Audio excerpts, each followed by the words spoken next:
Hello friends, मेरा नाम शशिकला कनौजिया है और आप देख रहे हैं जोश लीगल नॉलेज। और आज के इस वीडियो के अंदर हम मीनिंग ऑफ मूट कोर्ट के बारे में पढ़ेंगे। तो हम स्टार्ट करते हैं। Meaning of moot court. Moot court का बेसिकली मतलब क्या होता है, मैं पहले आपको ओवरव्यू दे देती हूँ। जैसे कि हम लोग कभी कोर्ट जाते हैं तो एक कोर्ट तो नॉर्मली कोर्ट ऐसे डिस्ट्रिक्ट कोर्ट होता है, हाई कोर्ट होता है और सुप्रीम कोर्ट होता है। बट मूट कोर्ट क्या होता है? मूट कोर्ट एक ऐसा कोई कोर्ट नहीं है। मूट कोर्ट एक ऐसी जगह है जैसे कि जो आपके कॉलेज में हो सकती है, या जिसको एक इंटरनेशनल लेवल पे या स्टेट लेवल पे एक स्टैब्लिश किया जाता है, जहाँ पर लॉ के स्टूडेंट्स ही वहाँ जाके पार्टिसिपेट करें और कुछ सीखें। ये एक सेम हमारे कोर्ट के प्रोसीजर जैसे होता है। जैसे कि हम लोग कोर्ट में जा रहे हैं तो एक सिस्टम वाइज होता है कि पहले आप प्लेन फाइल करोगे, फिर रिटन स्टेटमेंट आएगी, फिर आर्ग्यूमेंट्स होंगे, एविडेंस होगा, ये सब चीज़। तो हमें ये सब की जो प्रैक्टिकल ट्रेनिंग मिलती है वो मूट कोर्ट से मिलती है। आपके कॉलेज में भी मूट कोर्ट होते ही होंगे। तो to organise artificial court of the law student is called moot court. तो मूट कोर्ट किसको बोलते हैं? मूट कोर्ट उसे बोलते हैं जो एक आर्टिफिशियल कोर्ट है, जो कोर्ट नहीं है, एक आर्टिफिशियल कोर्ट है। It is a kind of debate on the specific case decided by the court or specific subject or issue or an imaginary case prepared for this purpose। और इसके अंदर जो डिबेट होता है उसमें एक केस आपको पहले दे दिया जाता है कि हाँ, उस केस पे आप तैयार करें, इस केस के बारे में आप इश्यूज़ पढ़ें, आप फैक्ट और बताएं, और ये केस कैसा है कैसा नहीं है, सिविल है क्रिमिनल है, कोई भी आप स्पेसिफिक केस आपको दे दिया जाता है। ऐसा नहीं है कि आप लॉ स्टूडेंट के टाइम पे आप मतलब डेली के डेली आप मूट कोर्ट में प्रैक्टिस करेंगे, नहीं। ये एक कंपटीशन के टाइप पे भी हो सकता है, या वो लोग आपको कभी कभी ट्रेनिंग भी करवा सकते हैं। तो हर कॉलेज का अलग एक तरीका होता है। Mooting is considered of law specific form of simulation in which students are asked to argue points of law before a simulated court. The students are required to exercise all their skills of preparing and presenting a legal argument with persuasion. Mooting एक ऐसा एक specific आप ये बोल सकते हैं कि ऐसा फॉर्म है जहाँ पर स्टूडेंट है ना, वो एक कोर्ट मतलब एक कोर्ट से पहले, जैसे कि हम कोर्ट ना जाके बिफोर द कोर्ट आप लोग कुछ चीज़ प्रिपेयर कर रहे हो, लीगल आर्ग्यूमेंट्स को प्रिपेयर कर रहे हो, अपने स्किल को डेवलप कर रहे हो, उसे ही हम मूट कोर्ट बोलते हैं। और मूट कोर्ट की अगर आप डेफिनेशन देखोगे तो किसी एक पर्टिकुलर ऑथर ने कोई डेफिनेशन दी नहीं है, तो यहाँ पर बस हम मूट कोर्ट का एक मीनिंग ही समझते हैं कि मूट कोर्ट का मीनिंग होता क्या है। तो मूट कोर्ट एक बेसिकली आर्टिफिशियल कोर्ट होता है जो लॉ के स्टूडेंट्स के लिए बहुत ज़्यादा नेसेसरी होता है, जहाँ पर वो लोग अपने चीज़ को मतलब हर एक चीज़ को लीगल अपडेट्स लीगल चीज़ों को प्रिपेयर करते हैं, उसे प्रेजेंट करते हैं, आर्ग्यूमेंट्स करते हैं। Participation in moot court develop practical skills. It develop confidence in the law student, which is one of the most important factors for the success in legal profession. जो moot court के अंदर जो भी बंदा participation करता है, जो बच्चा पार्टिसिपेशन करता है, वो अपने प्रैक्टिकल स्किल्स को डेवलप करता है, उसमें कॉन्फिडेंस आता है कि हाँ, वो कोर्ट के अंदर भी जाके ऐसे वर्क कर सकता है। एक मूट कोर्ट एक बहुत इंपॉर्टेंट फैक्टर है जहाँ पर लीगल प्रोफेशन को डेवलप किया जाता है। It provides the student the opportunity to draft plain, prepare written statement and points of argument and also to frame charges। मैंने आपको पहले ही बताया था कि यहाँ पर स्टूडेंट्स को एक अपॉर्चुनिटी मिल जाती है कि वो प्लेंट बनाएं। प्लेंट आपको पता होगा, रिटन स्टेटमेंट भी आपको पता होगा, आपने ऑर्डर 6 प्लीडिंग पढ़ा होगा, 7 रिटन प्लेंट है, 8 हमारा रिटन स्टेटमेंट है। इसमें काउंटर क्लेम क्या होता है, सेट ऑफ क्या होता है, ये सब आपने CPC के अंदर पढ़ा ही होगा। तो ये क्या है, ये एक प्लेंट को कैसे प्रिपेयर करने देते हैं, चाहे वो सेल डीड के हो या मेंटेनेंस के ऊपर हो या डाइवोर्स के ऊपर हो, सबकी एक पिटिशनर अलग अलग होती है। तो ये सब चीज़ आप ना एक आपको अपॉर्चुनिटी मिल जाती है कि आप ड्राफ्ट करो, चाहे गलत करो सही करो, वहाँ पर एक टीचर आपको करेक्ट कर सकता है। बट जब आप कोर्ट में जाओगे तो कोर्ट में अगर आप एक एडवोकेट बन गए, इसलिए जो बच्चे होते हैं वो इंटर्नशिप क्यों करते हैं, ताकि वो किसी एडवोकेट के अंडर में कुछ चीज़ सीख सके, उनकी गलतियों को वो एडवोकेट सुधार सके। बट अगर आप सोच रहे हो कि मैं लॉ ख़त्म करके डायरेक्ट ही अगर आपको एक एडवोकेट बनना है, तो अगर आप बिना उसके जाओगे तो आपको मूट कोर्ट तो करने चाहिए कि मूट कोर्ट में आपकी जो गलतियाँ हैं वो आपको पता चल जाए।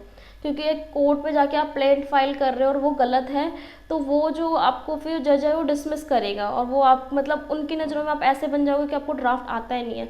तो ड्राफ्टिंग जो एक है वो तो एडवोकेट का आप ये बोल सकते हो कि एडवोकेट को बहुत अच्छे से आना चाहिए।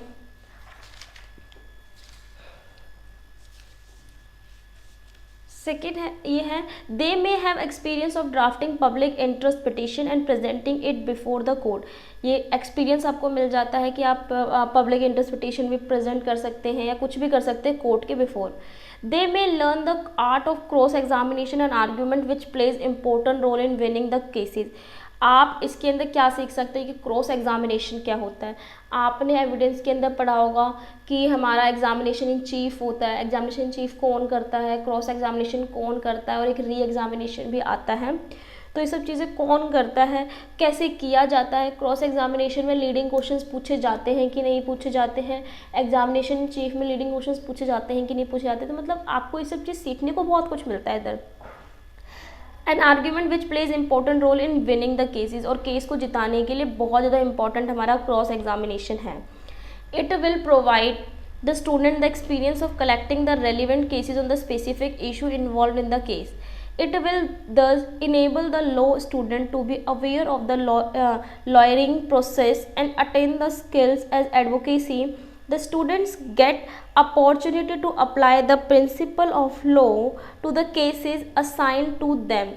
इसमें ये बता रखा है, इसके अंदर ये बता रखा है कि जो भी स्टूडेंट है, मतलब मान लो मैंने आपको एक क्रिमिनल केसेस दिया, तो एक क्रिमिनल केस से आप क्या सर्च करेंगे, आप और भी पुराने मतलब न्यू जजमेंट सुप्रीम कोर्ट के या प्रेसिडेंट जजमेंट जो आए हुए हैं सुप्रीम कोर्ट के या अदर हाई कोर्ट के या अदर स्टेट के हाई कोर्ट के, तो आप क्या करोगे, उस जजमेंट को लेके आओगे, उस जजमेंट को भी पढ़ोगे। उस जजमेंट को पढ़ने से आपको क्या मिलेगा, आपको ये मिलेगा कि हाँ ऐसा भी जब कोई केस पहले आया था तो उसमें ये जजमेंट दी गई थी, तो ये जजमेंट ठीक दी गई थी कि नहीं दी गई थी। तो इससे क्या होता है, हमें मतलब आप ये बोल सकते हो कि हमें रिसर्च वर्क करने को मिल जाएगा, और रिसर्च वर्क करने को मिल जाएगा तो हमारी रिसर्चिंग अच्छी हो जाएगी। The student get opportunity to apply the principle of law to the case assigned to them. उनको अगर कोई केस दिया है तो प्रिंसिपल ऑफ लॉ भी आप मुझे कमेंट करके बताएं कि प्रिंसिपल ऑफ लॉ हमारे लॉ के अंदर कितने दिए हुए हैं। नेचुरल प्रिंसिपल ऑफ लॉ आप उसको भी अप्लाई कर सकते हैं। एक अकॉर्डिंग टू द केस है, अकॉर्डिंग टू द केस में according to mister justice Raj Kishore Prasad ji ने क्या बोला था, more important than intellectual equipment is moral equipment.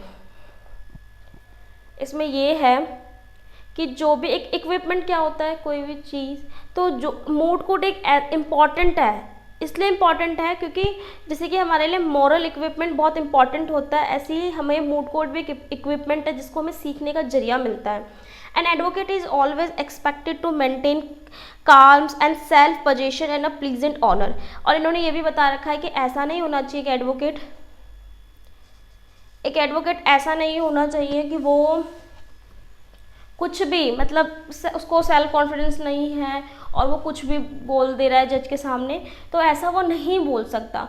तो ये सब चीज़ हमें मूड कोर्ट में सिखाई जाती है कि आपको कहाँ खड़ा होना है, कहाँ खड़ा नहीं होना। जैसे कि हम कोर्ट में जाते तो हमें पता है कि प्लेंटिफ कहाँ खड़ा होता है, रिटन स्टेटमेंट के लिए जो हम डिफेंडेंट होता है वो कहाँ खड़ा होता है। तो ये सब चीज़ क्या होता है, ये सब चीज़ हमें हमारे मूड कोर्ट की प्रैक्टिस के अंदर समझ में आता है। He should be respectful in the court के अंदर रिस्पेक्टफुल होना चाहिए। ही ओज this duty not for the shake of the temporary incumbent of the judicial office but for the maintenance of its supreme importance. एक एडवोकेट को respectful होना चाहिए court के अंदर, उसकी एक ड्यूटी होती है। ड्यूटी ऐसी नहीं होती कि वो टेम्पररी आ रहा है, हाँ उसके सामने आप अच्छे से कर रहे हो, बट आप जब होता है कि हम जज के सामने दो ही पर्सन, जो एक एडवोकेट होता है जैसे कि फर्स्ट पार्टी या सेकंड पार्टी का एडवोकेट, तो वही खड़े होते हैं, बाकी और भी तो एडवोकेट नीचे बैठे हुए होते हैं। तो ऐसा नहीं है कि उनका काम चल रहा है तो आप यहाँ पर फ़ोन यूज़ करोगे या आप कुछ भी बोलोगे, आप ऐसे नहीं कर सकते। तो ये सारा एनवायरनमेंट आपको बना के रखना पड़ेगा सही से। He can be a differential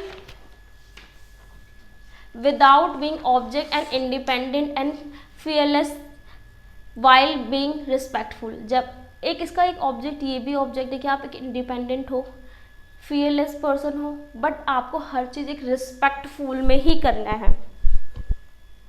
He should never interrupt the judge when he speak, but should wait for the judge to complete his statement.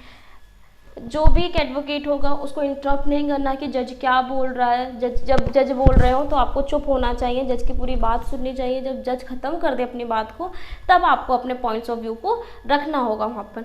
But should wait for the जज to complete his statement. He should take time to consider the question put by the judge to him in all respect and then give in reply। जो जज question पूछ रहे हैं उनको बहुत respectfully दे। जज की बात खत्म होने के बाद आप कुछ बोलेंगे तो सब चीज़ आपने एक एडवोकेट एक्ट के अंदर भी पढ़ा ही होगा। A hurried reply may lead him into a trap. An advocate should not lose balance of temper if the judge does not react as he expect। एक एडवोकेट को अपना मतलब एक होता है ना टेम्पर का जो बैलेंस है उसको लूज़ नहीं करना, सब्र अपना बना के रखें। अगर जब तक जज कुछ उस चीज़ को रिएक्ट नहीं कर रहा, जैसे कि होता है कि आपने कुछ बोला और जज उस बात को रिएक्ट नहीं कर रहा तो बहुत जल्दी गुस्सा में आता है, हम उस बात को 10 बार रिपीट करेंगे। तो आपको 10 बार रिपीट नहीं करना है, जज उस बात को सुन लेता है। हाँ, अगर एक बार नहीं सुना तो आप दूसरी बार रिपीट कर दें। अब आप उस बात को बार बार रिपीट करेंगे तो जज भी जो है उसको भी वो बातें ठीक नहीं लगेगी। नेक्स्ट वीडियो के अंदर हम डिफरेंस बिटवीन पढ़ेंगे real court and moot court के अंदर डिफरेंस क्या है। आई होप आपको ये वीडियो पसंद आई होगी। अगर आपको ये वीडियो अच्छी लगी तो प्लीज़ इसे लाइक करें, कमेंट करें, शेयर करें and also subscribe my YouTube channel.